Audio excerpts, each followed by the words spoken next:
I'm Clint, and welcome to Swatches Livestream number 24. We're going to be looking at the Art Challenge Finals for the Aquatic Creature Challenge. This was the first 2-week challenge that we've done here on the channel. We're also going to be kicking off a new art challenge and be crowning a winner for this last one. Now, if you're watching this video in recording, that is not live, of course, then take a look in the description below for timestamps, and you can jump to any point or interest that you want to down there. Otherwise, if you're joining us live, then feel free to just join in, kick back for a minute. We'll leave a couple of minutes for people just to get settled before we get going. Alright, I want to just double check that everything looks good here on my end.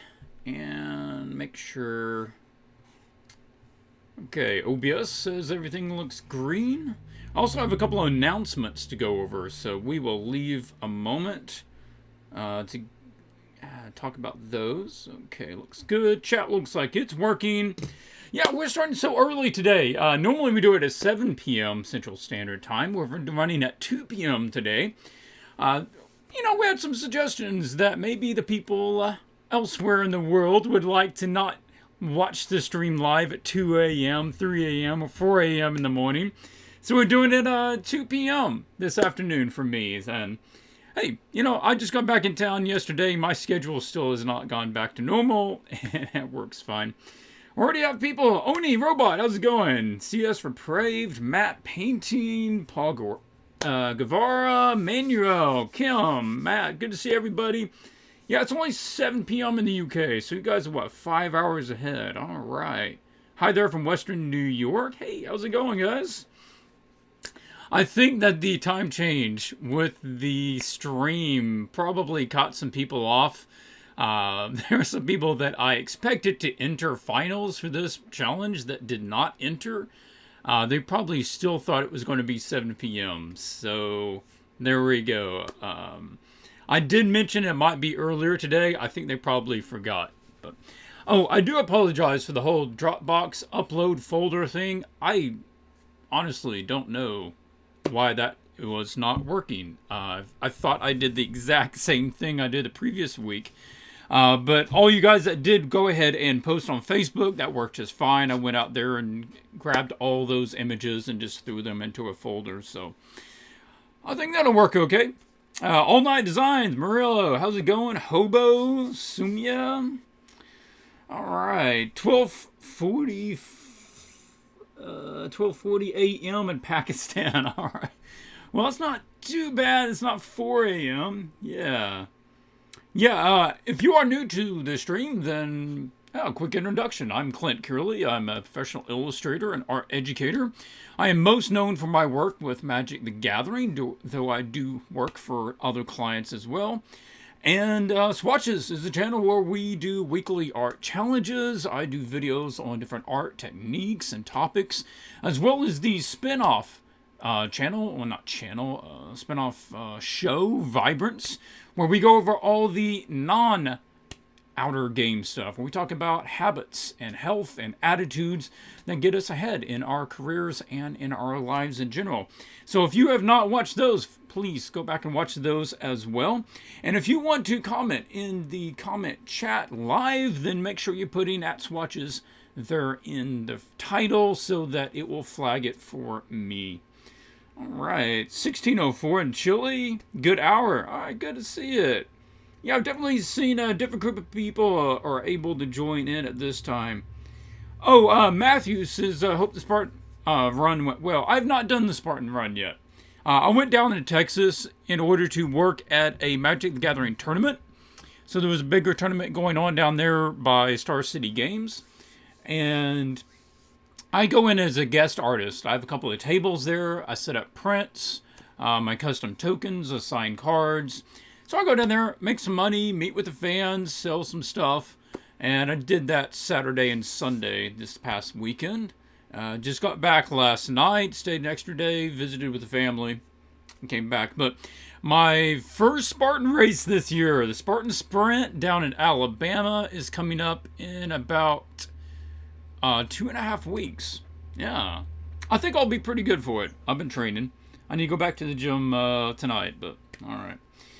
All right, as requested, we're going to start off with actually the new challenge. So that you guys that want to sketch or think about that during the stream, feel free to do that. So we're going to do something a little different for the challenge this time. I was thinking, quick question here. Are you planning on doing any Twitch streams soon? I would like to. Oh yeah, okay, let me cover this. Little announcement. I'm going to have to move. All right, I've just been crashing in my friend's place here. So I'm going to need to be moving in the next probably 2 weeks. And the place that I am moving to does not have DSL, high-speed internet. And it does have internet, but it's like way slower. So live streams will have to stop. All live streams will have to stop. I will not have the internet capability to do live streams in about 2 weeks. So I would like to stream a couple more times on Twitch, but after that, it's not even going to be an option. I will continue with Swatches, and we will continue doing art challenges, but it will all be in recording and not live. So you're, going to submit your stuff. I will record basically what I normally do. I'll talk through the different stuff. I will pick winners. I will give feedback, but it will be in recording. So that's how it's going to have to go onwards. Also, note, going forwards, I want to get your feedback on some ideas about going forwards. Coming up over the next, let's say this summer, I want to have some themed months. Not every month, but occasionally I want to have a month that has a theme to it. The art challenges are going to be themed around it. Some of the stuff that I record and post are going to be themed around it. I'm thinking that like July is going to be a new painting every day challenge. That would be weekdays. People should have some time off, so weekends would be off. But as for myself, I want to get back to traditional painting, and I want to start doing a little painting every single day. And I will be recording some of those, probably not all. That's a lot of videos to edit in 1 month. But I will do like a little, 6x6, 5x5 painting. Probably still life, maybe from a photo. And get back in the practice of doing that. And that basically will be the challenge for everybody that month, is to do 1 image a day painting. If that interests you, then give me some feedback. Let me know what you think about that. And also, if you do accomplish that, that is, if you submit into the Facebook group and you show me your new painting every single day, everybody who does that will be put into a pot to win one of the images that I did that month. And it's not about quality.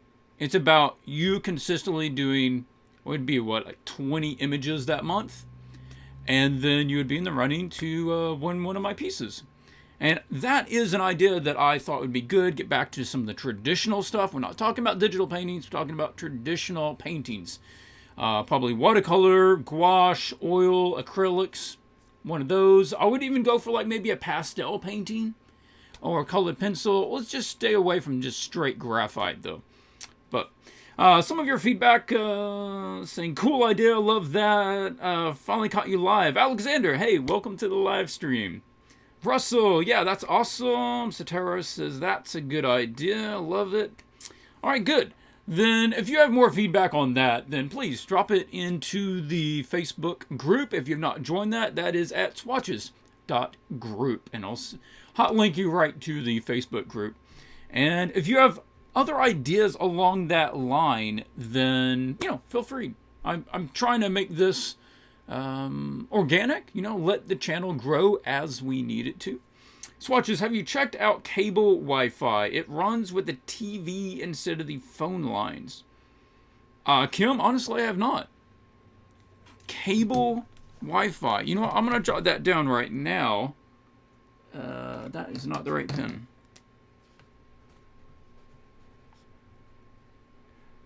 That might be an option. I don't know what the cable options are around here. I've not looked into that, but I'll check it out. That might be something that works for us. Okay, so the challenge this week is a fictional commission. as if you got a commission from, let's say, Dungeons and Dragons, Wizards, or Pathfinder, something like that. So, this is it right here. This is basically, I took one of the commissions PDFs that I received in the email. I rewrote it into what would be the commission that you would receive. And this is sort of outline. Let's step through it. Art order, Swatches viewer. That is, who is this to? It's to you, the Swatches viewer. It's released on this date. It is for what? The Swatches channel and book. As I mentioned, I'm thinking about getting all the top looks and winners over the year. We're going to compile them into a book and be like the 2018 Swatches winners and top looks. And we'll have a little interview with everybody that is in that. So that's why it says book as well. The brand is Spireville, fictional game, Spireville. Description. Oberon, oh yeah, it's supposed to be Spireville NPC characters. Originally I had it Oberon, forget that. NPC characters, that is non-playable characters in this RPG game. Obviously I'm the art director, it's an illustration. 0 commission, yep, I'm not paying you, we don't have any rush fees. Oh, you could win though, alright, so you could win. So there could be some money there. Image size, 2000 by 2000 pixels. RGB color, 300 DPI. Art ID, just name it as your name. Art title, Dagon and Daphne Stormbrew. Sketches due March 19th, art due March 26th. So this is I would say a week and a half challenge because we're starting on a Wednesday instead of a Monday. Yeah, Matthew, a $0 commission. Normally, I would say that's not a good deal. But this is just for you guys to, fill out your portfolios. So we will have a review of the submission sketches on the 19th, but the finals will be for the next week. Marco, you haven't missed too much. We'll recap some of the stuff that in the stream that you missed, but yeah, we're just getting into the new commission. We have a Spectrum cable, 100 most service download speed, not positive what the upload speed is. Okay, that's cool. Spectrum, I'll look to see who we have in this area. So, let's read through it. Art description, half page, character illustration, no background, leave white. This is important. I do not want a background. And a lot of things like this, say you're doing a Dungeons and Dragons page, say you're doing an image for like a Pathfinder book, something like this, a role-playing game character. They don't want a background. They want to be able to put it in the book, have things around it, behind it, text behind it, whatever. So, leave it blank. Illustration depicts a half-human, half-elf siblings, Dagon and Daphne Stormbrew, whom the players meet in the Soaring Crypts as they scour for valuables to sell at their Stormbrew shop. Dagon is a man of large stature, generous girth, who is a renowned merchant, and a dealer in all things dangerous and exotic. A tempered businessman at heart, he is nevertheless resourceful in combat, preferring to outwit or evade with his trinkets rather than straight combat. Risk to the investment, He should be carrying bags, satchels, and artifacts, indicating that he is collecting items. So he and his sister storm down in dungeons and different places to collect relics, anything rare and valuable that he might be able to sell at his shop. He wears a noteworthy eye gear that retracts over his head, kind of like you get sunglasses and you pull it up on top of your head, with multiple lenses for seeing magic traps and enchantments. Daphne is the younger sibling, who is a hot-headed mage who enjoys adventuring over business. Apt to leap into combat before considering alternatives, she serves well as the team's muscle. Though her luminescent tattoos hint at an interest in the arcane, she is faithful to Gracia, the mother of order. She wears a worn hooded cloak, although the hood is never up, so her jaw-length violet hair is visible. She has a noteworthy collection of enchanted throwing knives strapped to her body. The top line, Spireville is a fantasy medieval RPG. This is a classic dungeon diving fantasy with a modern kick. Characters should be shown full body standing side by side over a white background. So that is the outline for this next art challenge. You have essentially 4 days in order to create a sketch and submit that. If you do, then we'll take a quick look at that at the Monday stream. And then you'll have another week to send in the final, which will be at the 26th of March. Now, I tried to give a little attitude and character into the posing of these characters. So she's probably got more aggressive stance. That means that her legs are probably spread out. She's got a more active pose to her. And he's sort of loaded down with different gear. Maybe he's got like satchels, bags, lots of pockets. But he's not really a warrior, so he shouldn't have like big weapons strapped to him. That's not why he's there. So she's more of the dangerous one between the two. So if you have questions on that, then feel free to drop them into the Swatches channel. I will be putting this image with this outline up on the Facebook page so that anybody can go out there and look at that or download it for quick reference if they want to. So this is where we're going with that. Now let's take a look at the submissions for this last art challenge for the aquatic creature. And turn the heater off. It's getting a little warm.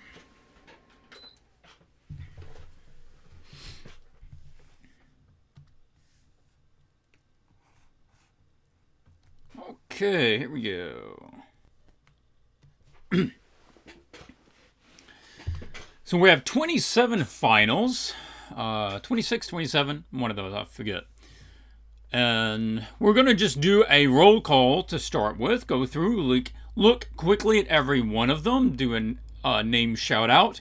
Then we will pick out and look at the finals and crown a winner. And then do some discussion, paintovers. Haven't really decided which ones we're going to look at for that, but we will go into that afterwards as well. Matthew says, I don't think my sketch landed in the Dropbox last week, so I didn't get a chance to get feedback, but hopefully my finished one is passable. Lots of good ones today, says Igor. Yeah, we do have some really great ideas. I love the variety of entries to this challenge. I'm really glad you guys suggested doing a creature challenge. Great idea. The outline, if you were not familiar with what they're trying to do, is to create an aquatic creature that had at least 2 limbs, 2 appendages. It also had an exoskeleton, as well as distinguishing horns or antlers. And here we go. We're going to just go by alphabetical. First up is Alessandra Gava. Gives us a beautiful sort of humanoid shaped character. You did take it, the feedback that I talked about being a little too humanoid, and you broke that up, gave it more creatureness to it. And I enjoy that. That's good. You didn't overwork the background. You still, I think, put in most of your time to the character. Cool. That is kind of a creepy thing, but it does have its symmetry to it. All right. Ben Krefta. Tropical marine worm. Its food lives in its coral antlers. The luminescent feelers on the end of its arms are used to lure fish, making them easier to capture and eat.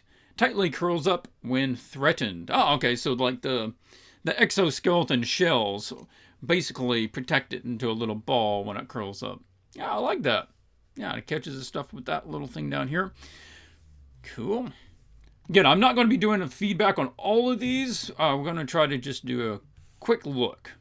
Next up, we have Clint Lockwood with the antler-eyed river crab. This very believable creature here. We got the little eyes at the ends of the stalks. These look really great as camouflage, basically as just wood branches. And I could think that it could just come up to the surface of the water and look out of the water, and you would just think it was some twigs, sticking up out of the water. Really cool. And I like the moss added to it too. That's good. Close. There we go. David Slarty Caro. Give us this one. Odd creature. I could see this being like easily hidden in some like seaweed or something. Like he plants himself just kind of in there and sways with it. Yeah. If that's the idea, see, I would think maybe take it that way and like make him all seaweed colors so that he would like camouflage into it. But I like the uniqueness. Good entry. Dick Hugh.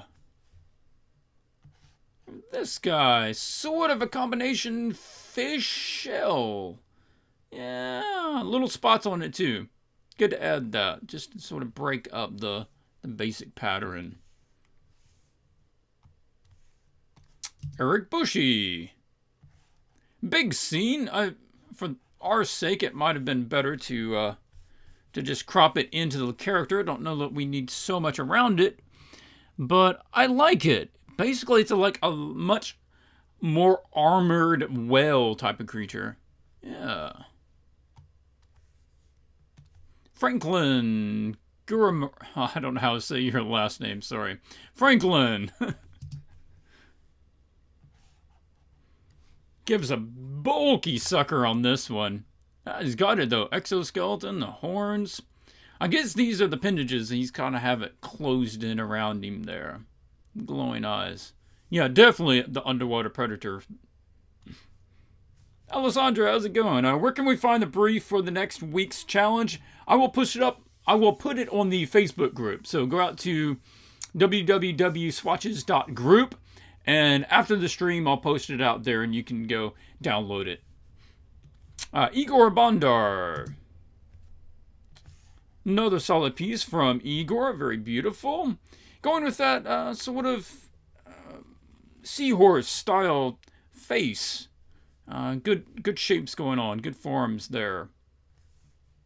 And I like the patterning. Patterning is a good touch. Breaks it up. The cool and the warm. Good pops of color. Jay Drysdale.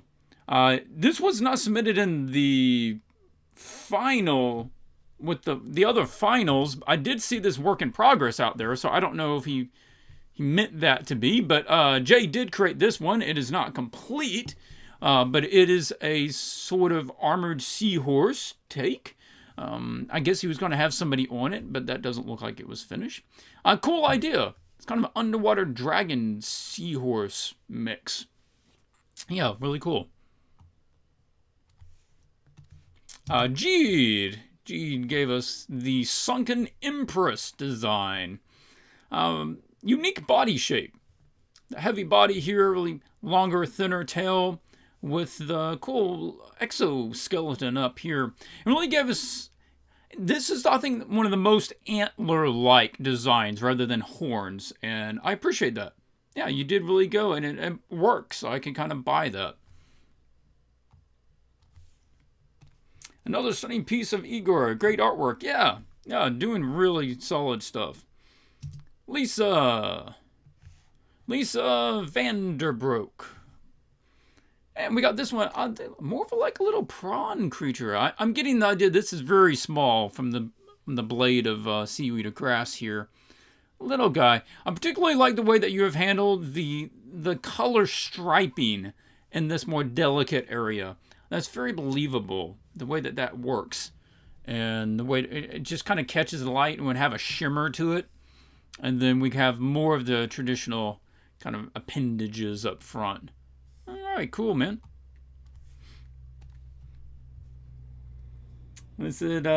Igor says, I wish I could animate mine, but I have to carve it up into layers again, maybe next time. Yeah, that takes a while, and you do have to have everything on its own layer. Lucas. Oh, Lucas, that's not what I meant to click on. No, give me this one, and then give me this. There we go. So Lucas has this big guy. I guess this guy's underwater, I'm assuming. But he's looking at something underwater, and this fella's coming in. Yeah, I'd watch out. I kind of like this. The long nose thing, but he has the two long mandibles that also go alongside it. So, that's neat. This confuses me a little bit. I think maybe you didn't finish that completely, but yeah, thanks for the entry. Luke Marley. Yeah, I'm getting like a sea turtle, almost dragon mix here, which is giving you some really cool shapes. I do like the variety of the scales and the heavy hide to it. So here we have like the more traditional scales, but you have like the dark sort of turtle hide that goes on this other part. I like a good combination. And you have a nice S motion to it as well. Manual. This is a large creature. Some sort of underwater leviathan thing. I do like the color designs more than this one. I appreciate that you gave us more of a scene here where I at least can tell the size of the creature. But these just have so much more pop. My eye is drawn to this one. I think that one's probably the best of the three, with the red face and the blue and the sort of the white. Man, if you adapted that up here, I think it would be a stronger piece. But I like it. You got some neat shapes going on there. I don't entirely know how it would work, but that's how some of the underwater creatures are, you know? They just don't seem to make a lot of sense. Manuel. Argular. I'll give this guy some sort of undersea kraken thing.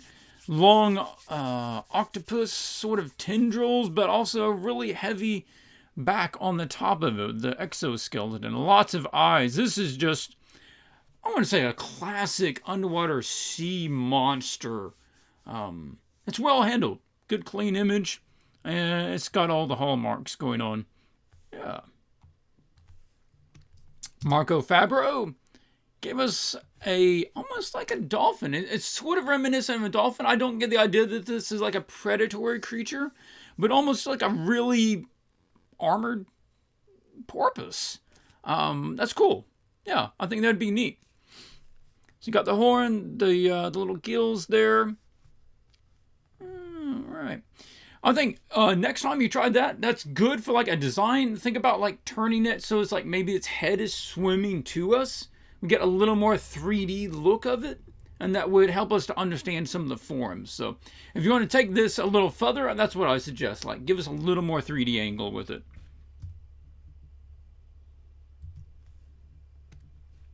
Matthew Oates. Yeah, good little crab creature going on here. I like the indication of the feet, the inclusion of the feet, I mean. And so we can see basically the size going on there. And this little guy's hiding under the little shelf, coming out to check out the feet, doing his little feeler on the toes. That's exactly what you don't want to think is touching your toes when you're standing in the water. It's a good design, though. It's completely believable. I can totally buy that this thing exists. And you have handled it in a way with the lighting and the colors that it's, it's very reminiscent of realism, and it works. So, congrats on that. Mike Kimball. Here we go, another sort of crab-like creature, the crab bison. And getting the crab structure, but yeah, I'm giving it some more spikes, giving it a tail, looks good. Give us a turnaround here so we know the shapes that we're dealing with. And it's basically the literal bison horns.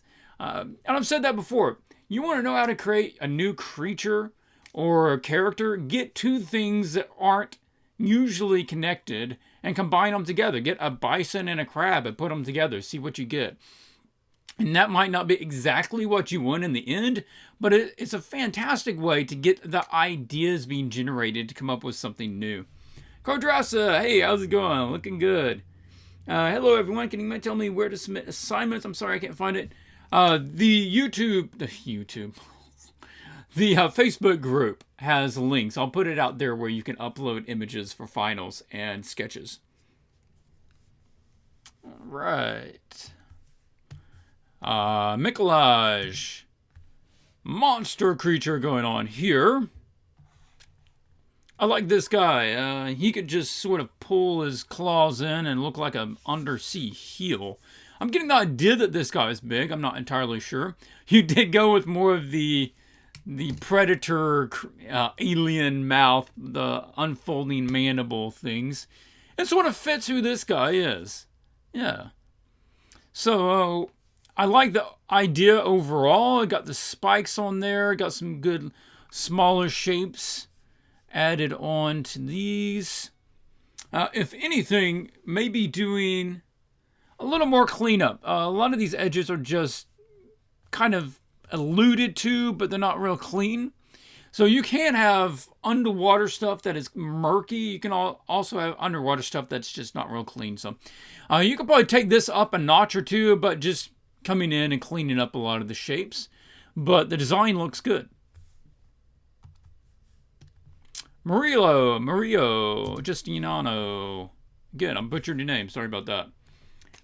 Beautiful big creature. I want to say a lot of kind of like grace to the creature. I think that comes from the angle and from the pose of the creature. I was talking about on the other one. See how much more form we get out of something if it's like coming to us at an angle. It looks really good. And the inclusion of the little guy up here helps us to know. Well, I don't know if that's a guy. That looks more like a underwater bot. I'm not sure how that's a guy. Gives us an idea for the size. So beautifully handled scene going on there. And these are also good inclusion. The little, what you allude to is fish, but it's just little dots of color. No, Castillo.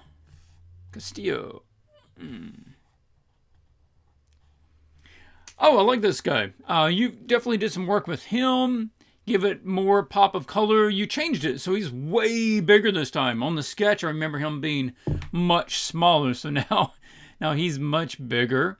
And this is another one. You've done your job to really collect these shapes together so that these sorts of design, these small shapes, are over multiple areas of the creature.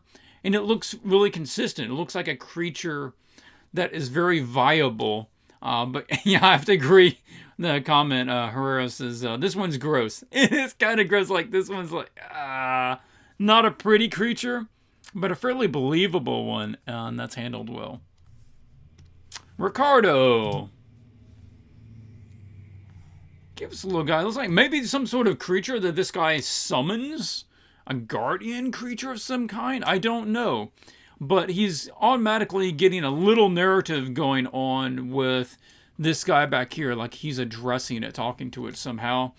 And the shell has a sort of crystalline feel to it.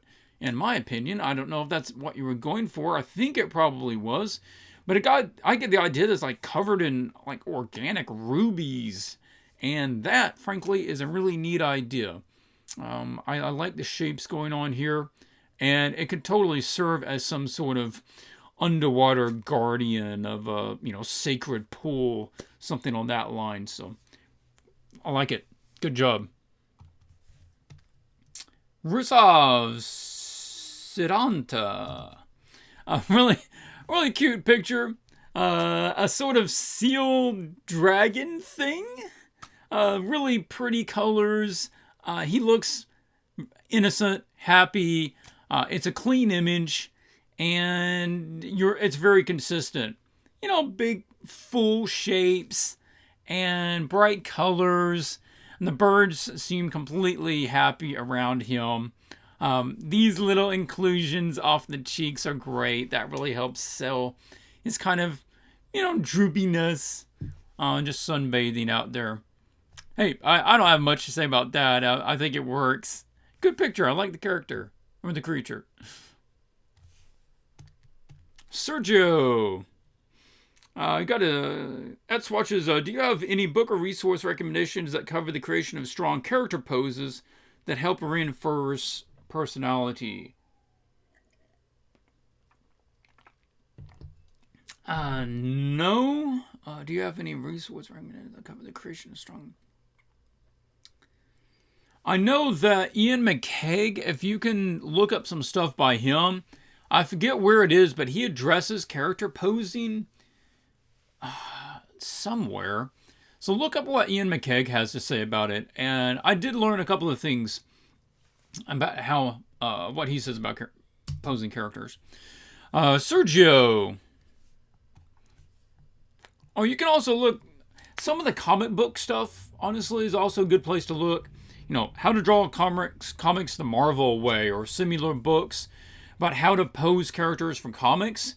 Those same principles usually hold true for us as well. So you could check out books like that. Alright, so we have a couple of these sea creatures.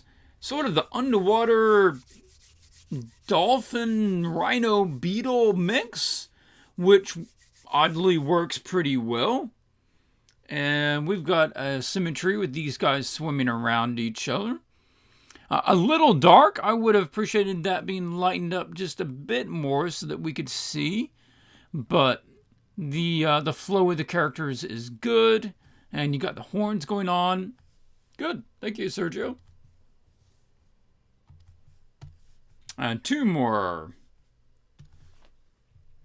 Monica, welcome. How's it going? Sylvain. Again, I still like the concept of your character here. The sort of the two-body part thing. A fairly, I want to say classic sea monster, but it could definitely be a sea monster feel to it. The 4 eyes is a good call. I like that. You did beef up the bottom of the legs there, like I mentioned. I think that was good. And you gave it some extra spikes. Makes it feel a little more deadly. And like it can walk through coral and stuff without having a lot of problem, because it has more armor down there. The characters are a good inclusion. Let us know the size of this thing. It could easily be a lot smaller. And that's the thing about underwater. There are so few things underwater that we know the absolute size of. So you basically need to put a diver or a dolphin or a whale, because those are about the only thing that we know pretty much the size of that we can equate things to. So good entry. Thank you. Ted Ottoson. Pull this up. Oh, yeah, we have this one over here, too. Okay. So this one, basically the same sketch you sent in, but we've just got it painted up this time. Really a bit dark.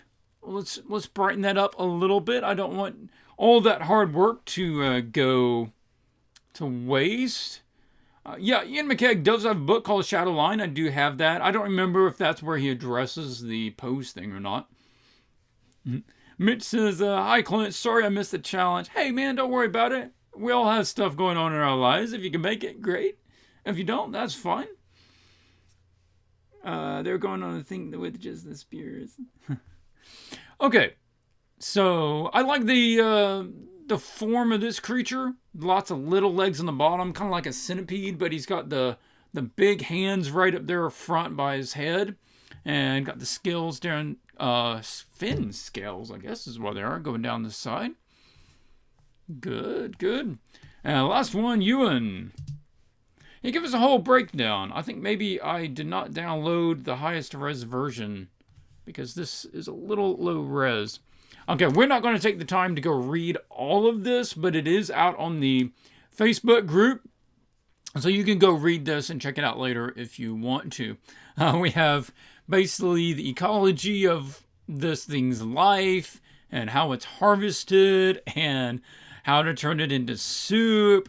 And I do appreciate the 3 illustrations with this. That's pretty cool. It's something that you'd almost expect to see in like a National Geographic, where you have the breakdown of, oh, look at this creature, and then this is the life cycle of the creature, and yeah, very nice, Ewan. The creature design itself, pretty straightforward. We have almost turtle thing going on. It's like hides in its shell mostly, but evidently it makes some really good soup. Suggestion of presentation. This is also very well lit and rendered. These are all really well done. I can feel this is underwater. I feel like this is daylight, and I feel like, you know, we got the textures of the bowls and the lighting there with the shadows very nice as well. National Geographic, how to make soup. Yeah, well, maybe not National Geographic, but I don't know. It's been a long time since I've read those. Maybe they have eating sections in it now. All right, so that is all the finals that were submitted this week. I know that there were some that did not get submitted as finals that we did see as work in progress. But we will now need to take a look at the top looks. I chose 5 images as top looks, though there can only be a winner. So let's take a look at the top looks this week, and we'll go through why I chose them. All right, first up, Igor. Igor, man, you're just on a streak of doing some fantastic images. So I cannot leave you out of this.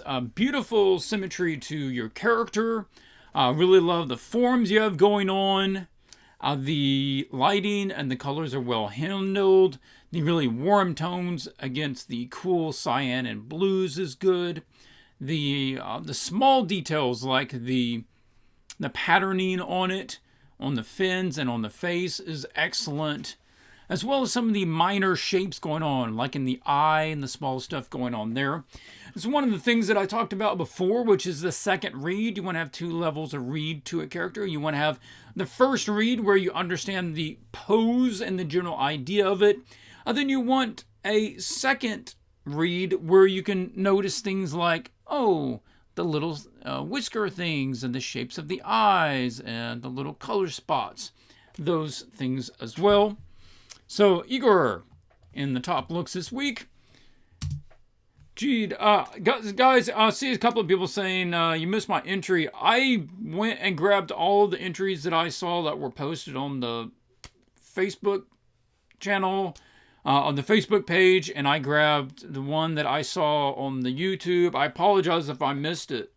But no, Franklin, I didn't miss yours. I think we just looked at yours.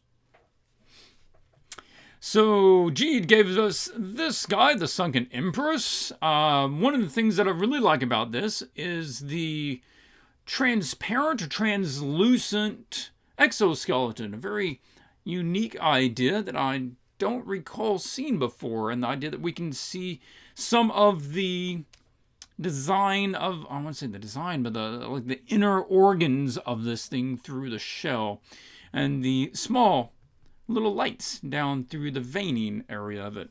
Really cool. Thank you for that entry. Manuel. It's a solid piece, man. Maybe not as fancy with the lighting, but I can really see this creature. Like, I look at this like, I can see this as some sort of like D&D creature, that this is the, whatever the beast from the sea is that comes up on your ship when you're trying to cross the ocean.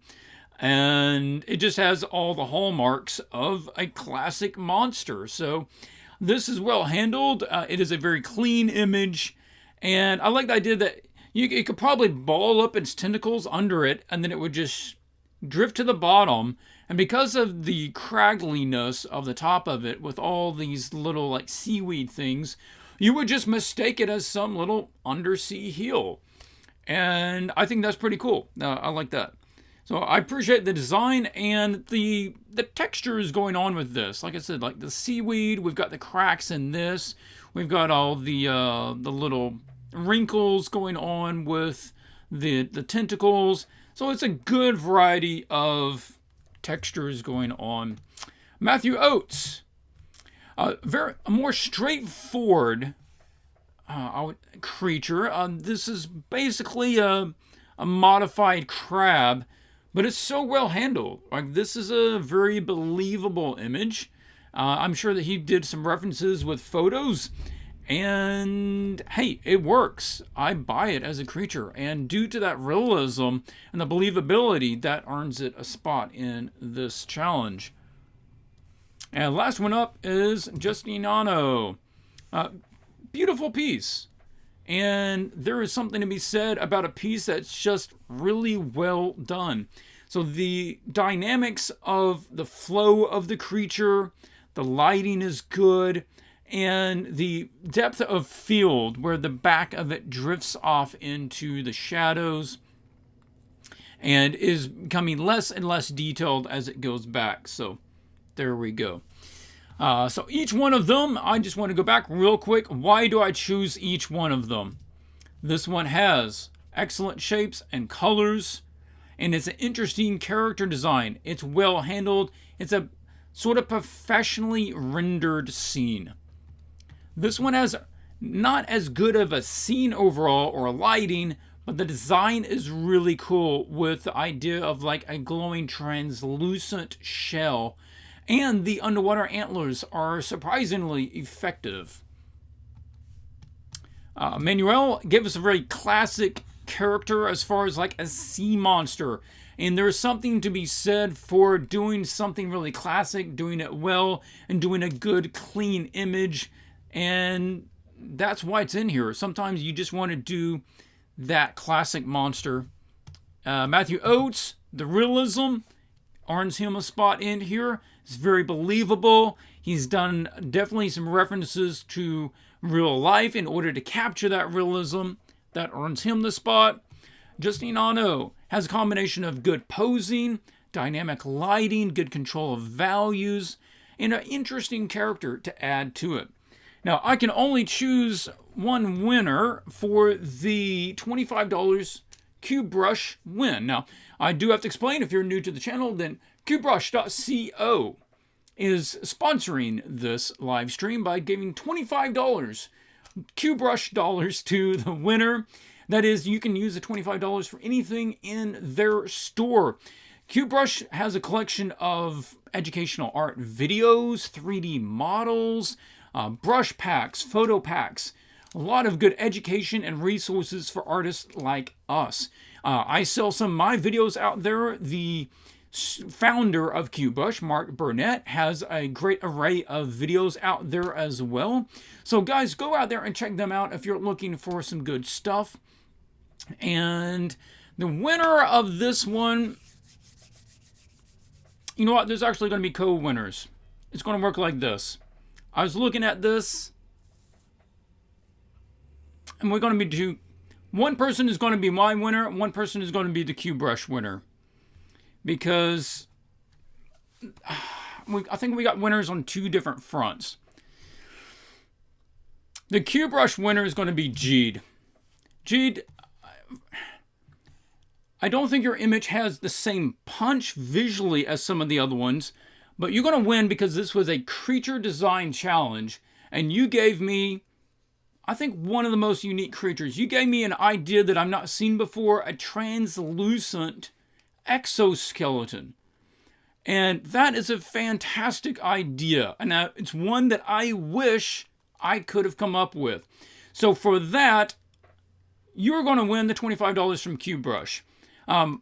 Going forwards, I think that you could probably come up with a more dynamic lighting for this image, and I hope that you do. That would sell the awesomeness of this character a little better. Then the co-winner is going to be Igor. Igor, you're going to win the item from me. You will get a free item of your choice from the SwatchesArt.com store. This is just overall a really beautiful professional image, and it has good control of the lighting, values, and cool character. So those are going to be the winners. One for QBrush, one for me, Igor, and Jeed. Take it this week. Congratulations to them, and thank you so much for everybody, of course, for entering the challenge. I hope you enjoyed it. I hope that it gives you some more images to fill out your portfolio. I don't mean to discourage anyone because they didn't win. I'm trying to just basically get you guys to just keep working and keep filling out your portfolio so you can get some images out there and get some commissions and start making a living at this. So I appreciate everybody that does it. Judging these things is one of the hardest things that I do about this channel. And I don't want to ever choose somebody and let that serve as a discouragement. But I do want to hopefully use it to inspire people to be like, I can do better. I can do more. So let's see. Igor says, thanks. Could I swap the item for a portfolio review? Igor, I would be happy to do that. We can definitely make that happen. shoot me a note. Remind me that that's what you want to do, and we'll take care of that. Very inspiring. Congratulations. Chat says, thank you, Clint, for taking the time. Always do this. Will you do more challenges? Yes, absolutely. We're already going to start a new challenge. For those who entered late, let me flip over and we'll go ahead and quickly go over this one again. The new challenge is a character design. This is a 2-character design. You have 2 characters to create. There is no background. Do not include a background. It will be negative if you include a background. This is the fictional art commission for a D&D style game. It's called Spireville is the fictional game. It would be an RPG. This is the outline of the 2 characters. They're siblings, half human, half elf. One is a bigger guy who is a merchant, and the younger sister is a sort of hot-headed mage who serves as the muscle of the group. And your party during the game, whether adventuring down in the Sarin crypts, they will come across these NPCs who maybe they buy something off of, or maybe they recruit them to their team, or if they make really bad choices, they would end up fighting them. So this would be fictionally included in a book for the game so that the players can look it up and be like, oh, these are the people that we meet during the trip. And then the D&D would show those characters to the players so that the players would know who they're interacting with. That is the concept of what this is. And this will be posted up on the Facebook group so that you can refer back to it later. Or you could just, take a screen snapshot right now and look at it right now. All right, so let's take your questions or comments. And we can also handle paintovers, whatever. I didn't really have anything planned after that. Give me these back. Okay, cool. So, I'm going to leave it on that for you guys that want to look at that. And then I'm going to take a look at the chat. Is there a link to the Facebook group somewhere? Absolutely. It's in the description. Or you could just type in www.swatches.group and it will link you directly to the Facebook group. You will need a request to join the group. I just automatically okay everybody who submits in. I usually do that once or twice a day. So within a little amount of time, you should join in, and we got that. We also have the Discord group. Now, I'm rarely actually out on the Discord group, but there are plenty of people that are out there and talk with each other and give feedback, so feel free to go out there. The link is also in the description. Amidio says, could you look at my paints quick? I don't have that many. Could I look at your paints quick? You mean like your gallery? Possibly. You would have to give me a link. I don't know where you are. I'd love to see some paintovers. FYI, paintovers are my favorite part. Seeing the pros thoughts turn. Okay, go crazy. Paintovers are great. All right, so we're looking at doing some paintovers. Okay. Well, probably not going to do paintovers of these guys. It looks like they already know what they're doing. So, new challenges sketch is obligatory. Can it be a color sketch? Oh, yeah. Let me do a clarification on that. This is, of course, it's a 2-week challenge, but it's really a week and a half challenge because it's a Wednesday already. But you are open to submit a sketch for the Monday review, but you don't have to, okay? Those who do submit things for the Monday have a possibility of getting some feedback before, obviously, they start their final. And if you can make that work, if you want that, then you're open to. You do not have to submit a sketch before the final. So that option is open to you. Do you, by any chance, know a good book about how to draw clothes in a realistic way? I think Hogarth's book on anatomy, Drawing the Human Figure by Hogarth, has something on drawing folds. Also, I would look about... I'm thinking you're mainly talking about folds and not just how to draw clothes in general. I would look at Pinterest for tutorials on how to draw folds and cloth.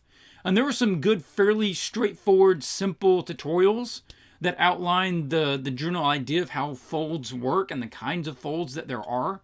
So that would be one place I would want to direct you to. Once paintovers are done, it's great to see the before and after. I don't see you do that often, but it helps. Okay, I'll keep that in mind. Are you still painting on Twitch? I will be for a little bit, but as I mentioned at the start of the stream, I'm going to be moving to a place that does not have high-speed internet that I know of, so there's a good chance I will have to not do that for a while. If you have the time, I'd like to see the commission brief style of the challenge more often. Feel like dealing with the art director. I'll keep that in mind, Marco. Yeah, it really is. That is pretty much how it would work with an actual commission. Difference being that usually for, let's say if this was Dungeons & Dragons, probably the same thing for like Pathfinder, which is a similar RPG game, that you would have references. All right, they would already have somebody in-house to do a quick sketch of what Dagon and Daphne look like, and then you would be basing it on that. Now, I did not do any sketches at all, so there is no references to follow on this. That is one little thing. And this would probably be half as long because they would not need to describe them. The sketch would be included. So that's about the only difference you'd really see, and you'd also have more time. George Bridgman does folds too. Yes, there's a whole book about cloth materials from burnt Hogarth. Yeah, take a look at his stuff. Hogarth generally is one of the most respected books out there in his materials about anatomy and cloth and drawing motion and that sort of thing. It's been around for a long time. It'll remain around for a long time. Swatches says, Franklin, could you talk about overdoing stuff? I sometimes feel that the greatest entries in the challenge has a loose feeling about strokes who end up work on their favor. I just can't do it.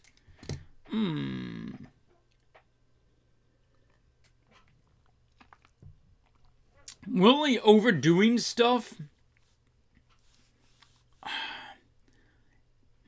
Let me say it this way. It's difficult to actually overdo stuff. Usually things that look overdone have that feeling because you're overworking non-important areas, or you're working on details before you've reached the stage of details. So really high details is not a negative.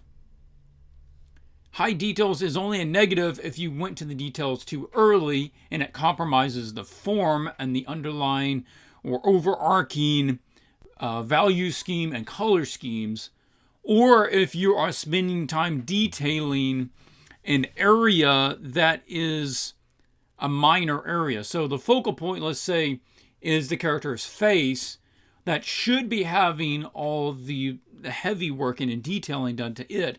But instead you do a really high detailed tree branch and leaves behind them. And that really hurts the image because the eye is drawn to high detail. And if you put it somewhere other than the focal point, then it divides the attention. So just make sure that you're stepping through the image at a proper rate. That is, putting the form before the detail. You're establishing the big forms, shapes, value schemes, and color schemes first. And then start your detailing in a particular area. Also, something that people tend to do when overworking is to rely too much on filters like textures, like photo textures, and trying to get like leather patterning and putting it on there, and not doing a good job with like integrating photo detail. It doesn't have to be photo detail, okay? That doesn't necessarily mean. That might be overworking it when you're trying to take it to an absolute photo finish, which is completely believable. And that can be okay, but basically it not either needs to be painted and be to this sort of high painted realism, or it needs to look like a freaking photo. Otherwise, you can get stuck in this sort of middle ground where it's not really believable as one or the other. No. Yeah, in terms of technique, as Matthew says, you can imply a lot of things. And that's true. That's one of the places that you need to start is by implying detail. Put detail in the most important focal areas, and then you lose detail as you go away from those areas. It's kind of like a normal human vision. You think, well, the human eye has a lot of resolution. No, the human eye really doesn't have that high of resolution. It's just localized resolution. So I'm looking at my camera right now, and it's in super high def, but it's only 10% of my vision. I have really high definition vision right there. And then about every 10% out from there, I'm losing about 10% of detail. So when it gets out here, I know that there is this piece of paper with a picture and text on my wall right there. It's 3 feet from me right now. But there is no way that I can read that. And if I didn't know that it was text in a picture, with my eyes right here, I wouldn't know what it is. Because my vision detail has dropped so much from here to there in my vision that that's just a gray blotch in my peripheral. And you kind of need to treat your picture the same way as high detail in the focal point, let it drop out and imply as it goes out from there. And that way you're not overworking it so that you think everything has to have detail. Doesn't necessarily. Okay. Which one do we want to look at?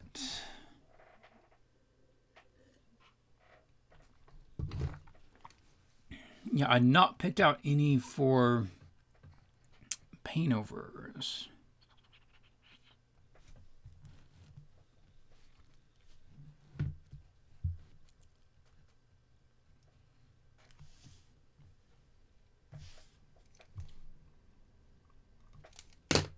I know I missed some... Oh, yeah, I can't do that. My mouse is not plugged in. I can't do that. Come on, computer. Do you recommend or think it's necessary doing ambient occlusion for illustration? Doing ambient occlusion for illustration. It can be. It's one of those things that does help sell realism if that's your take. But there's always artistic freedom.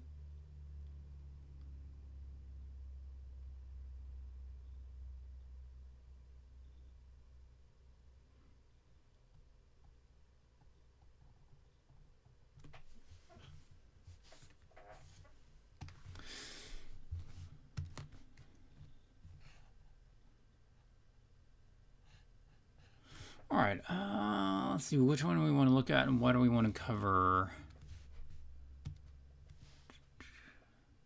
Trying to think of one here that has a principle that we could put in effect that would quickly give us an idea. Do a Paintover on the winner, adding the lighting you suggested.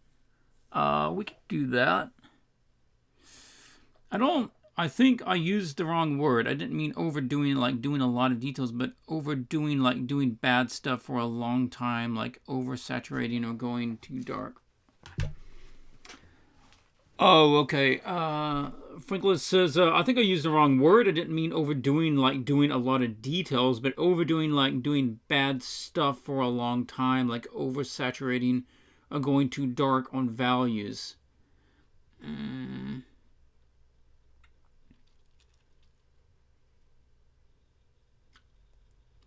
Yeah, there's not a simple answer for that. It's definitely one that you have to check yourself as you're going along.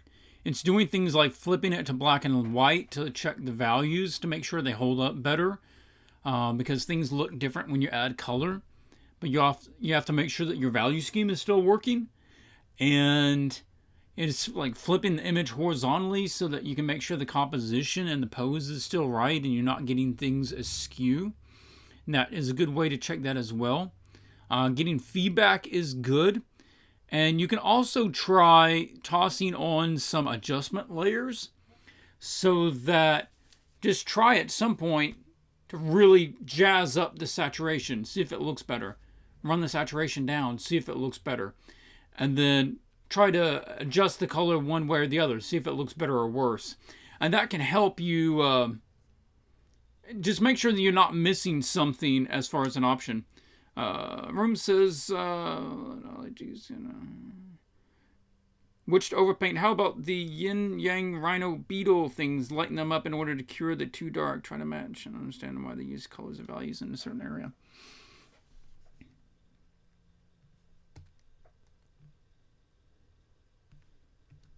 Yeah, this one's already fairly dark, so let's open that up.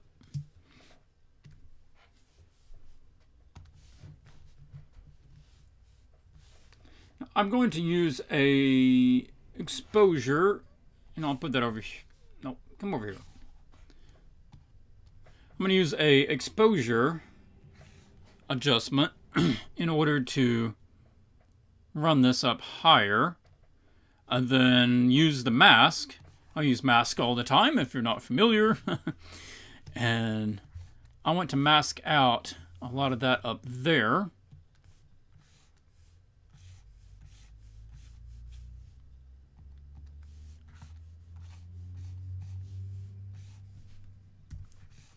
I still want basically everything on the top to be lighter than the stuff down here. And take the opacity down a little bit. I just want to drop that back a little. So I'm trying to bring some value back into the character. So there's already detail down in here that I could not even make out to begin with. And I have my screen not 100%, but it's pretty bright. So we brighten that up. Something else I would do is create more of a separation. Let's create. Oh, that's not what I meant. I meant adjustment. Let's do a photo filter. Just need that's a little warm.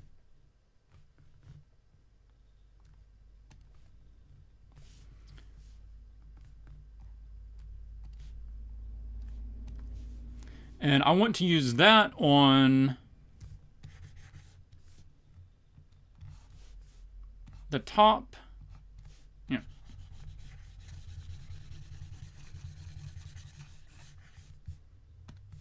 Basically, I want the top to be a little keyed together. So what color do I want? It's probably not that color. Let me see. That purplish tone is actually pretty nice.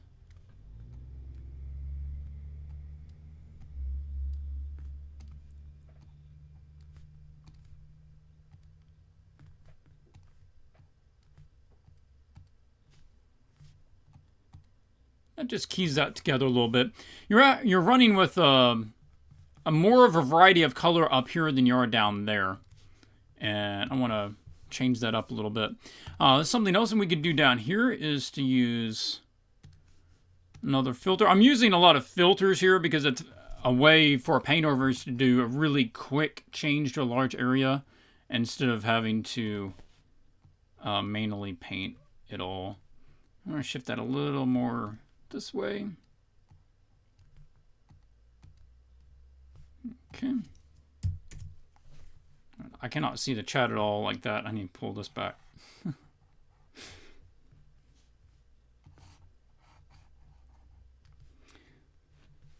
I recommend Corel Painter over Photoshop? No, but I don't have anything against it. I just have not used Corel Painter in so long that I'm not qualified to really answer that. I've not used it in so long. So it might very well be exactly what you need. So feel free to check it out. I just I don't have any experience with it within the last 10 years.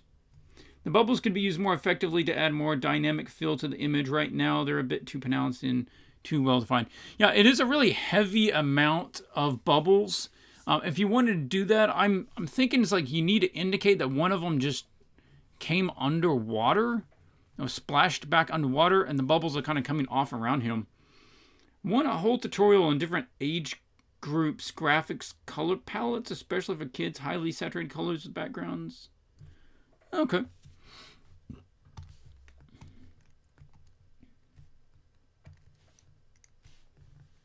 I would also normally have a lot of reference images right now, and I don't have any, so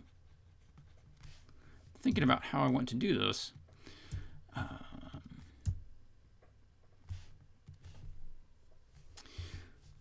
want to make another one, set that to color,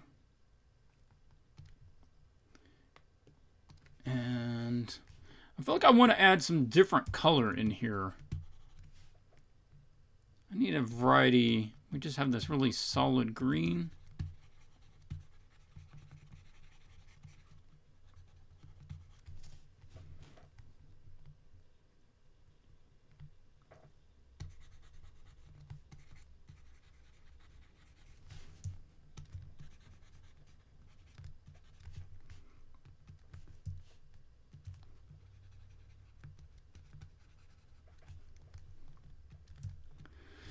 So I'm trying to think about light and dark shapes.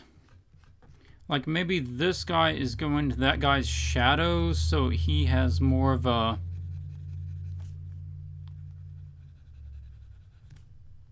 silhouette here in the foreground. And then he gets more lit back there as he goes away. And then this guy basically gets a little more silhouette.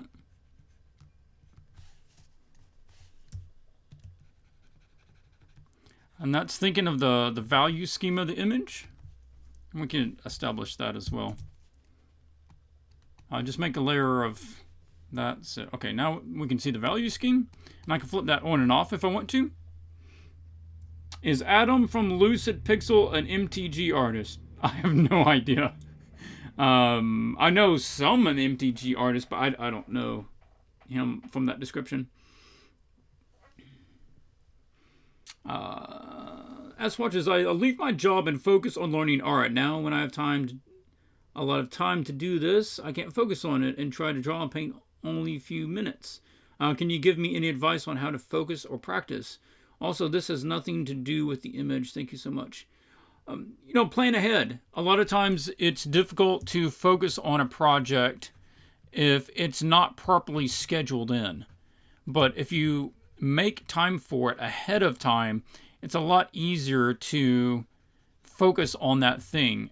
Make sure other things that are usually very distracting to you are off of your docket, or somebody else is taking care of them so that you can adequately focus on your job.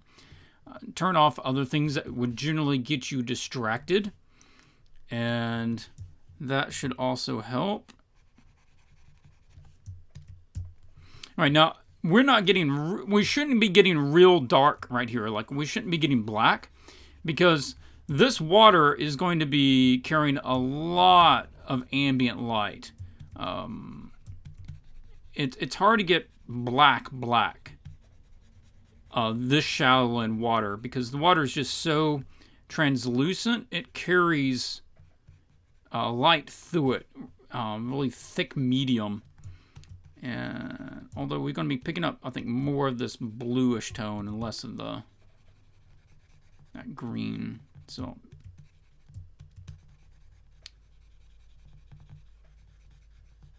now I do have a color changing brush that I'm using right now, so it's adding in a lot of little variants into the tones. Probably a bit more than I actually need, but I'll just run with it for right now. Have I ever played MTG? I have. I learned how to play the game when I originally started doing work for them. I just thought, hey, I'm going to be illustrating for this game. I ought to know basically how it works, and maybe that'll help me illustrate better. So I did learn, and I'm familiar with some other games, how it works. But no, I don't really play. It's not one that really gets my attention. I would not put in enough time to be decent at it, and I would want to be decent at it. It has a fairly high learning curve. There's just so many cards and tactics and decks and strategies, and I would not keep up with them. No, Dungeons and Dragons is more of my style. Just the fantasy. I really love the story element and the role playing to like Dungeons and Dragons over Magic, which is just pure strategy. The story isn't really part of the game. I mean, there is a lore to Magic the Gathering, but it doesn't, have any effect during the actual gameplay. And so, yeah. Here you can see some of the changes. Here, I'll drop this up top. So that's the original, and this is kind of the direction I'm talking about. This is more consistent with the color scheme. The value scheme. So you look at this value scheme, and it's just pretty harshly dark. There's not a lot of midtones. And one thing is that you want to think about an image like this, or pretty much any image, is gradients. Do not underestimate the value of a good gradient. And we're not talking about perfect gradient, but just the gradation of one color to another color, or one value to another value, or one temperature of color to another color, or maybe it's saturation to dullness, and vibrancy to dullness. So here we are having a couple of gradations going on of light to dark, essentially. And then this one is probably going to go from dark to light and the opposite, all right? So this guy is going to be getting light down here a little more. Now, it's not going to be as bright as that one because he's a little lower, but compared to the dark water behind him, it's going to show up well. And that way, we have a light to dark, dark to light, sort of playing off of each other, and that works better value-wise. No. Here we go. So I'm just focusing on this, and then we can come back and take a look at doing handling a little more with the color of the image, as well as maybe some ideas, little tweaks to the character design. Now this one back here is almost perfect to begin with. That one, with the way that it's lighter and you get that depth of the water to it, I'm just going to paint out some of the bubbles, basically the same color. And we're going to play with the bubbles as well. I think that was good. I think I'm losing some of what's going on with that horn, but oh well. We'll have this getting a little darker on the end, and then it can be lighter in behind that little fin. So that's one of those artistic things that you just make the thing behind it a little bit lighter than it normally would so that it stands out. Artistic freedom. Yeah, don't underestimate gradations. I'm thinking I'll do a whole video on that at some point and just take a look at, okay, this is how I've used gradations in some of my images. This is the way some other people have done it in their images. These are some places that you should consider using it. It is a vastly underutilized element in the artist toolkit. So here we can have some nice bright lights up on this guy. I'm still not at white, and that's okay. But I do want to start incorporating a bit more of this green. I have that too grayed out right now, so let me pull in, and you guys can see it a little better. I want more of that vibrancy. It was getting too grayed out. It's going to be sucking up more of that beautiful aqua color. There we go. Maybe I can use the sponge tool. If you don't know, then you can go under this, right click on that, go down to the sponge tool. You can set it to saturate or desaturate and to how much, and set to vibrance. So I want to come in here and saturate that green because it was getting too grayed out. So I'm just hitting that with 22% saturation. Help pull that up a little bit. That one as well. So that's good. See, that's some beautiful saturation. More color pop back there. I'll toss that in there as well.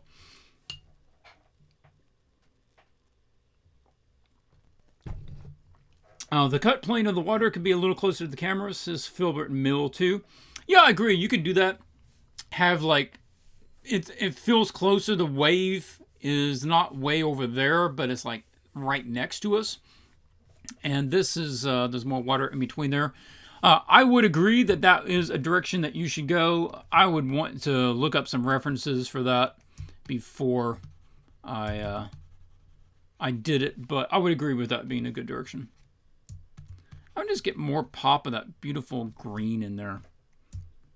That might be a little much. Okay. Yeah. Either I need to have him darker than that, or I need him to be lighter than that. And that's what I'm debating on. And that's also where artistic decision comes in. So let me show you both directions. So this is the decision. Either this needs to be dark behind in order to pull out that light on the character, or he needs to be a bit darker and that light is going to help him show up. What we don't need is him being this light and that background being that light, where they're really, really close. Then we're going to lose that as soon as we pull out, right? So that's not a good call. I think we want it to be darker. I think this is darker because we have light here. We're going to have light here. We can have light just right here on this part. But this, let's go ahead and have this being a little darker. And we'll tint it slightly to the blue side. Then this can be a bit greener and a little brighter. So there will be a little color, or no, the other way. Maybe the other way. Yeah, let's go the other way instead. This should be, I'm going to lock that layer and then switch to color. I actually want him to be more green. And then I want this to be more blue. Yeah. Okay, good. I'll unlock it. Go back to normal. Okay. Then he'll stand out. But I do need to reference some of that guy's colors, and then we'll bring that down the creature a little bit. Also, the thing about black underwater is it makes it feel like the water doesn't exist. So let's pull this back up real quick. Yeah, I know. I didn't mean to do that. There we go. Okay, we need to think about this. Water basically acts the same way as fog. Fog and water are very similar visually when you're painting them. And that is, they have a lot of atmospheric effects. They diffuse light. They also diffuse value, and they diffuse color. So color generally loses saturation as it goes away from you. And values drop as it goes away from you because there are particles in the air, / if you're underwater, water in between you and that subject that is diffusing those values or catching particles of light as it goes away from you. That is why black is really unlikely at this depth of water, because it would mean the water has to be super, super clear for there not to be that dark would be lightened up a little bit due to the atmospherics of the water density. And by brightening it up a little bit, it actually feels like there is more water that is diffusing the light between us. And that's what I'm trying to get away from. You will have some occlusion black, maybe back in these little cracks, deep in its exoskeleton, cracks there. But otherwise, you're not going to have that much black. The water is simply going to be filtering around it so much. Let's put a little highlight on that. And then I'm going to dodge. Let's see if dodge is what I need. I'm going to have dodge about 25% and hit right down there. So I'm catching some light down on that. And then I want to carry through this a little bit.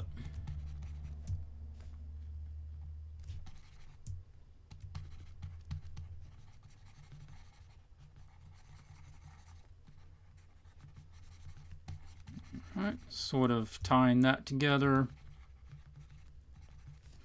And the light, we could do...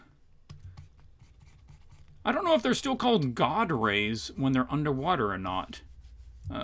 Maybe somebody can look that up. Are they still called God rays? The light beams underwater? Or is that only if it's above water? That's something I never really thought about. Yeah. But you could put those in there. And I would say don't overdo them, but they can definitely be included. And down here, we're losing a lot. Maybe we can punch that up just a little more. So, like, this is not that much lighter, but it has a lot more pop of color. And so I'm going to think about pushing that up a little bit. Poseidon rays, maybe. Dude, I like the sound of Poseidon rays. Let's put some Poseidon rays in this image. That's cool. Googled it. It's still God rays. All right. Oh, thanks for checking that. And I was right in my guess.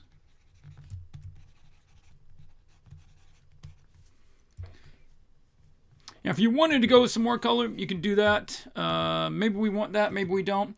The problem with this, see, I'm going to toss it in there because, like, generally more color, probably better. But I'm fearing that this color might overpower his color. So let's try something else. Let's do color, toss a color layer on top of him. We can add more color here, but if we don't add more color to him, the color in the background is going to overwhelm the creature colors. So that's Neptune rays. Yeah, I think these are all good.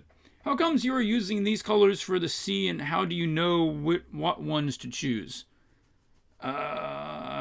Smiley face hey asked that. That's a good question. How come you are using those colors for the sea, and how do I know those are the ones to choose? Well, I know that the sea uses this sort of color right here. Just your aqua green color. The sky, I still think we want to change the sky. It might need to be more like yellow. Actually, let's... Okay. Yeah, thank you.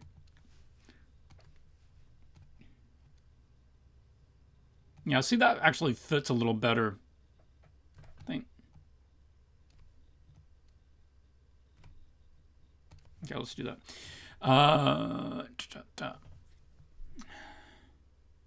But I'm choosing the colors based on what's already available.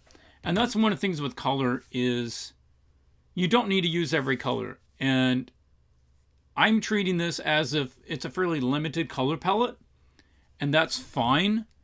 As long as they are consistent with each other, it doesn't matter a lot of what color they actually are. See, like, what color something is dependent on the colors around it. So if I paint, my skin is basically a peachy color. If I paint my skin in gray, it can still look like skin as long as everything else in the image is skewed to the cold side, so that white is now blue. And then my skin will look warm comparatively.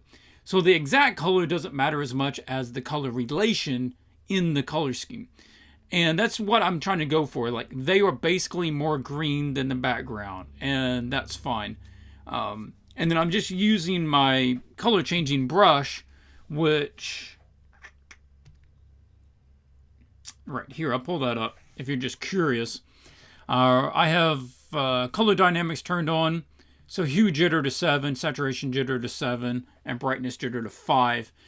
And it will give me slightly varied colors in that scheme. It's something that Marco Bushi talks about in one of his videos, which is having a variety of very similar colors sort of bouncing off of each other. And that can be a great way to create some vibrancy, sort of interaction of colors in the piece. I'm brightening that one up.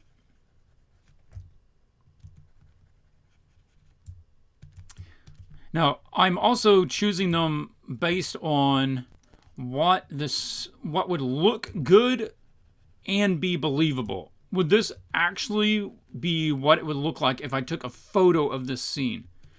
Probably not. It would probably have other dynamics going on. It'd be more complicated than what I can just work out in my head. But would I buy it as a painting? As a, visual image? Artist interpretation? Yeah. So you want to land somewhere along that line.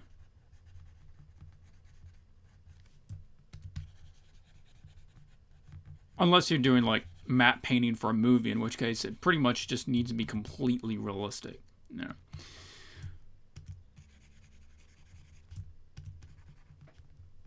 Also, the water gains a lot more depth by using colors in this way. Previously, it looked a bit flat, especially compared to the sky and the figures themselves. Yeah.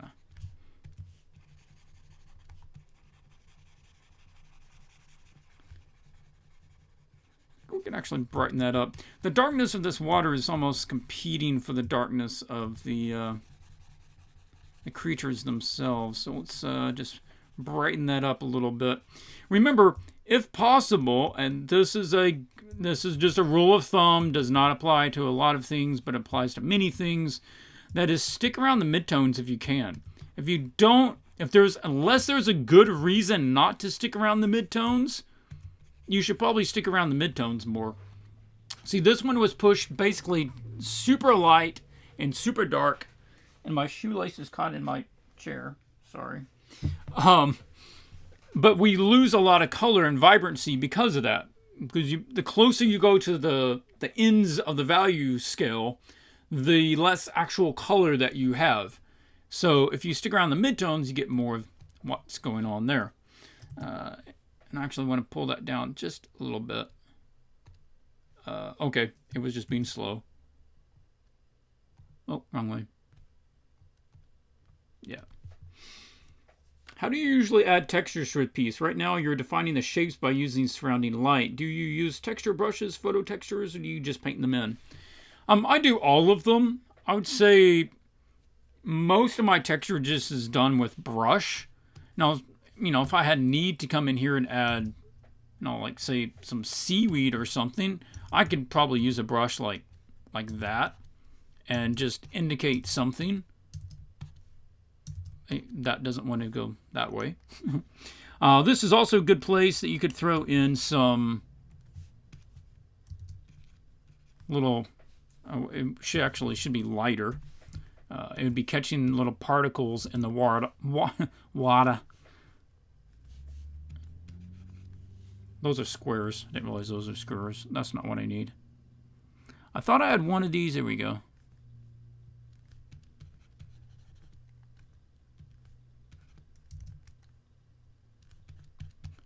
You can just make little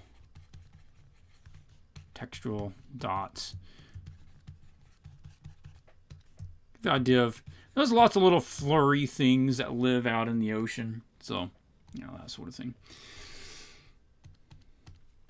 I try to stay away from using too many photos. It can become a real crutch if you do it too much. And I don't want that to happen. So, but, sometimes that's what you need. Sometimes you need that texture or whatever. And that's fine. If you're going for photo bashing, if you have the rights to that image, I'm on a color layer. That's why it's not behaving the way I thought. All right, computer, I'm not holding that button down. There we go.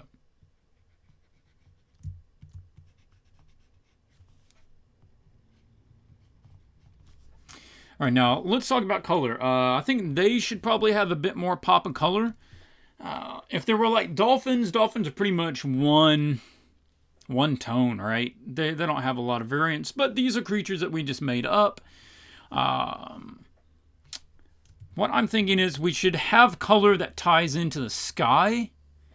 Ideally, I think I would change this sky. I don't know that I'm digging these clouds like this.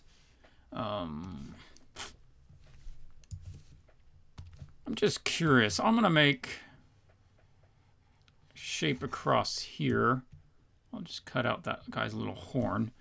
And then I'm going to do this just to see if I get lucky. Sometimes this works. I have gradients here. So I'm curious if I can toss in one of these gradients that'll give me color color scheme that works in a real simple, fast way. I would probably go out and look at my reference photo. See, like that. That seems like it would fit the color scheme of this image. There we go. So let's do that. And then I can come in here. I actually want a bit more blue up there than that. So I'm going to grab a blue a bit deeper. And then just work that in.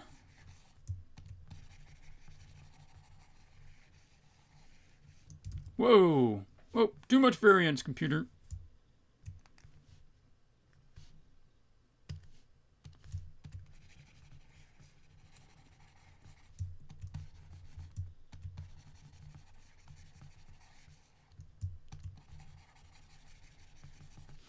All right, cool.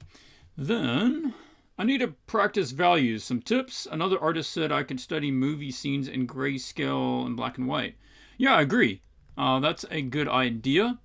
What you want to do is get like a movie scene and then redraw that movie scene. Don't do details. Just do blocks. Do it in white, black, and gray. And block in what the scene looks like in just those three values. To get to where you can simplify things down to those values. So we have that. We could do like some spray maybe coming up. We have some little spray coming off of these. Right, here's like a little horn thing. Maybe we have some like cresting spray along the rest of the water. I'm just quickly blocking that in. And oh, you could put in some clouds. Say the clouds are... That is a really textured brush that I don't need. There we go, something more like that.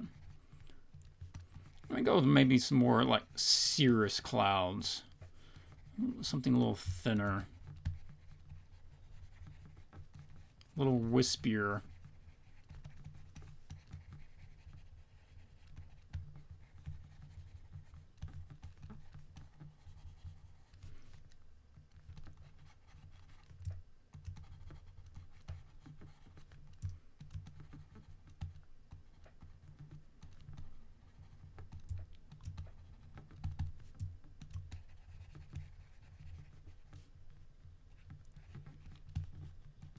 Right, and then I can come in and add some lights to the top of them. Let's saturate that up a little bit. And just hit some of them up a little.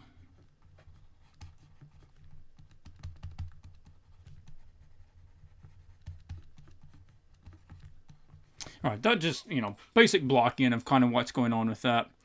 I think it gives a better feel, and it gives me some blue, gives me some other colors to kind of play with. Now I can come back down here, and that's sort of going to a purple side. So let's see if we grab like a purple, and this maybe has a, it helps if I deselect that area, and that's set to color. Okay.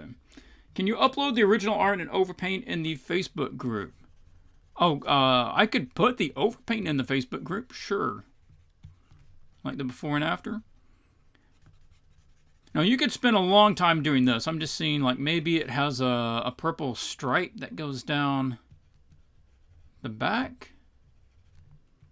And maybe it has, like, little kind of stripes that go down the sides from the purple.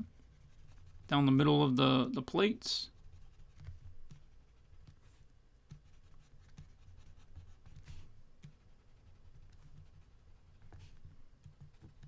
And then, let's see, maybe it goes to more red. Like, this is another place I'm thinking of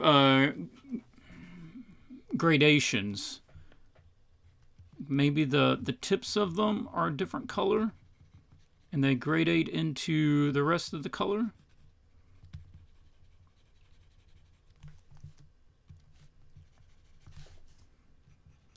Like Like the tips of the little fins have this color to them.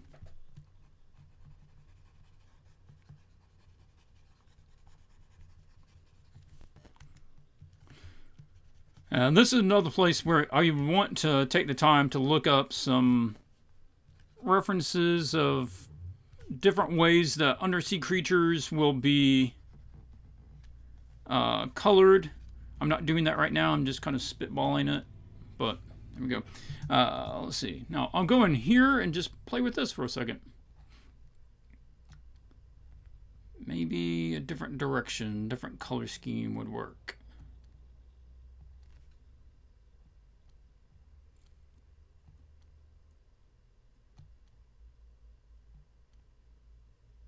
I kind of like the deeper violet on that instead of the regular red. Yeah, somewhere in that range is kind of cool. Okay, so let's say that we use that as the starting point. That's kind of neat. Then let's continue. Give me another adjustment, and I want to brighten some of this up a little bit more. I want to brighten it up. I want the darks to stay dark. I just want to raise the midtones up. And I'm going to blacken that and bring up the values of just the areas that I want. Which would be like in here. Because I want to bring some of that color back in. It's getting too dark for some of that color to really pop very well. So I'm going to bring that back up a little bit. Now I can go back into the color. Wouldn't the horn that's sticking out in the water be more shiny? Maybe some bright accents due to the wetness. Or would it drag the focus away from what's happening? Yeah, we would go into doing some of the things like the water ripples on there, as well as adding some of the like the glossiness. Yeah, good point. Yeah, and that is true. And really all you need to do is leave that towards the side it is already at. Let's create this. I'm going to grab that. Now that is out of the water, so it's not going to be affected by the blue of the water, so it can be taken a lot warmer because it doesn't have the coolness added to it. So it's like really red if it's out of the water. And then you would just have like spot white highlights kind of glinting on it. Not on a color layer though.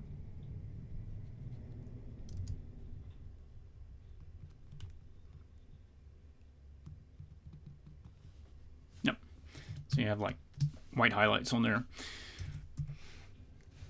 Put more life in the image. How do you learn how to render out different textures, cloth and glass? Also completely, I'm not sure if you've done this or asked this, but how do you create magic and particles in your art?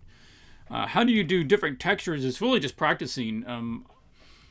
You can see some of the studies that have been done out there, like Pinterest, Tumblr, DeviantArt. There's people that's done a lot of them, where it's like do a cube and make the cube out of stone, make the cube out of glass, make the cube out of skin, and then do a study to figure out what each one of those look like.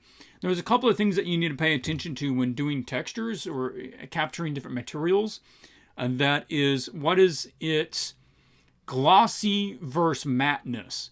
Something that's matte would be like my shirt. It doesn't have highlights. It has a coarse surface that refracts light in a lot of different ways, so it's very dull. Whereas something like glass is going to have a lot smoother surface, and therefore is going to bounce light in highlights and sharp specular lights a lot easier. Another thing you need to pay attention to is the the term. I forget the term. Subsurface scattering. It's how translucent is the thing. So, you know, my leather wallet is not very translucent. It is pretty solid. The light hits the outside of it, and it doesn't go in very far. Whereas my skin is more translucent. That is not very bright. Hang on. There you go. My skin is very translucent if you get a light up to it. This is subsurface scattering. The light is actually scattering around inside of the object, which is, of course, my fingers. So that is another reason that you have to pay attention to textures. So is it shiny, like glass or metal, or is it matte, like a shirt, or is it does it have a translucency factor like skin, or maybe the inside of an orange, or does it have complete opaqueness like you might have from a piece of metal or steel or any other hard opaque object. So those are things that you want to keep in mind, and as you're doing your studies of the different textures. Okay, color. If we do these in purple, then we can also push them slightly more to the green side, don't you think? So you could have a really nice green, purple sort of dynamic going on with these guys. So like the bellies could be more green, and then it sort of rounds around into the purple. I'm digging that purple. I just think, let's carry that a little further. Yeah.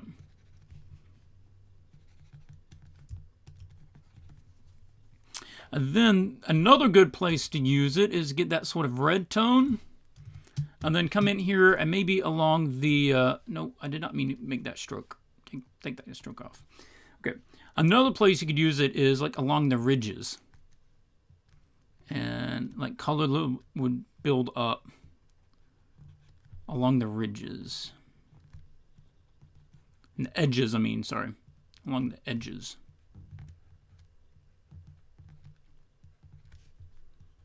And so this extra little pop of color. So it kind of has three colors. He has this warmer violet, and then you have a cooler kind of bluer violet, and then a kind of a cool green color. And these sort of like the patterning that Igor had on his image of kind of dots, like the little dots come off of it. And that's how the pattern breaks up. You don't want to, I want to say you don't. You probably don't want to have a perfect gradation of smooth when you could have the option to do like a little dot sort of breaking pattern. And that's how it diffuses across the body. So these could also have like little dots and are along the edges about where that pattern breaks off. And we could also have it going the other way too, The green could have kind of dots within the purple down here. So maybe that's a thing. Or the bluish part has a impact down there as well, so it's not perfect. You could easily also have glowing bits in it. You could do that as well. It's like on a normal layer, maybe you wanted get this sort of tone, right? And you have a deeper version of that over here. I choose to believe this scene is depicting a mating ritual. I think you would not be making a stretch of it to think that. That seems pretty plausible.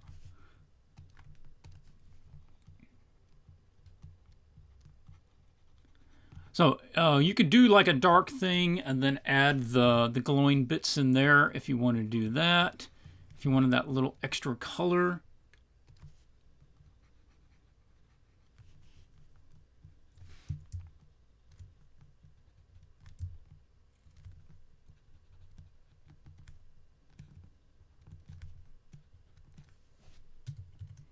Don't know that you really need that, though. That might be taken away from it too much. That's a pretty good thing going on without it. We could have some more specular lights, though. Nice bright light here. And let that catch along on these.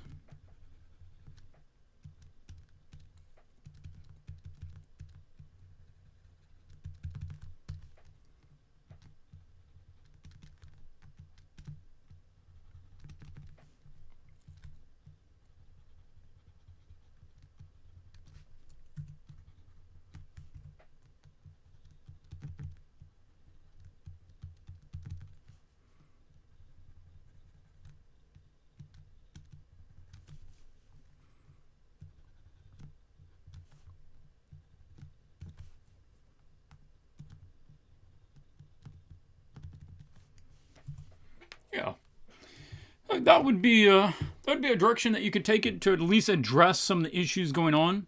So we start with something like that, and we're just brightening it up a lot more, adding some different color to it. I think the direction that he's going with, like these little things down here, are good. You could definitely add more of that to them. It makes their biology a lot more interesting. Have these things sort of swimming off of it. I'm not sure what these do, but there we go. Put them in there.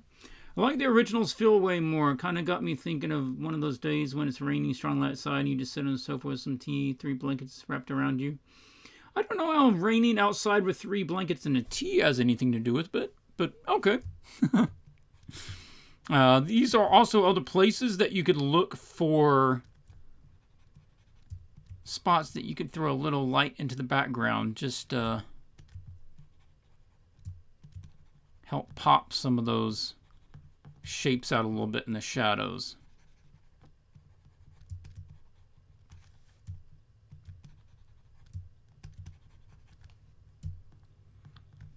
And this is another place where you can maybe have a dark something behind that tail for the light tail to show up against it.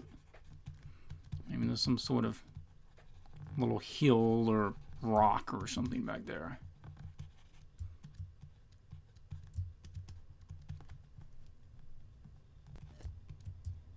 Yeah, but you would just need to go like everybody does, one area at a time, clean it up, find some references, some different stuff that you could add to it, and add some little other stuff down here, maybe some seaweedy things that are sort of floating around here.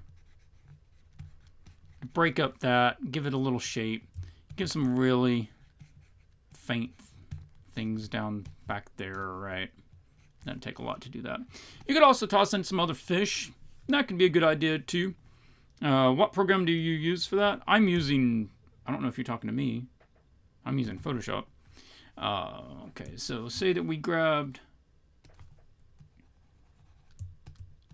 and you can throw some other fish in here, right? Swimming along. Whee! Just to break it up, and then back here we could have some other fish back this way.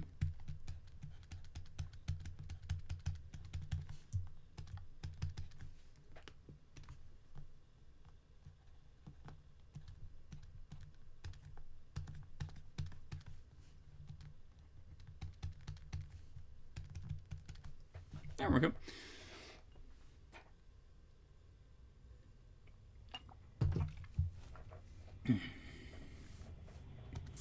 Okay, well that's going to be it for this paint over. If you guys have some quick questions, then I will address them. Otherwise, we are already at the 2-hour mark, and I'll need to be wrapping it up so I can get to some other things. What else do you need me to cover? Anything?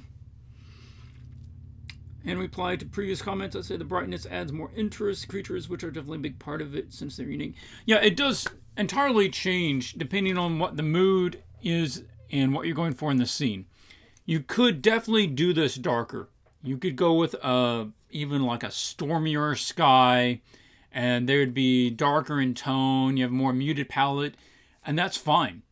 And that's the mood you're going for. I just didn't get the feeling that he was going for like a really dark scene. But if you're going to try to sport your character so that it's a character design challenge, it's not so much about the mood. You need to use the mood to help tell the reason of the image. That is, you need to have enough light so that we can see what's going on. Yeah.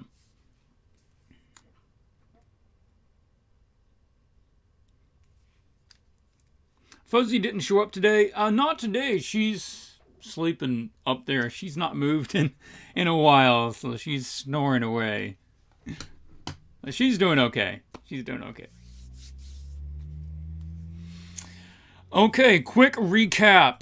In case you joined late or just need a reminder, the challenge this week is to create the 2 characters for the week and a half challenge coming up. Submit your entries before next Monday. We're going to Monday stream. And if you want some feedback, or I can supply some feedback, I'll try to do that on Monday. You don't have to in order to enter. The final is a week after that. Join the Facebook group if you have not already.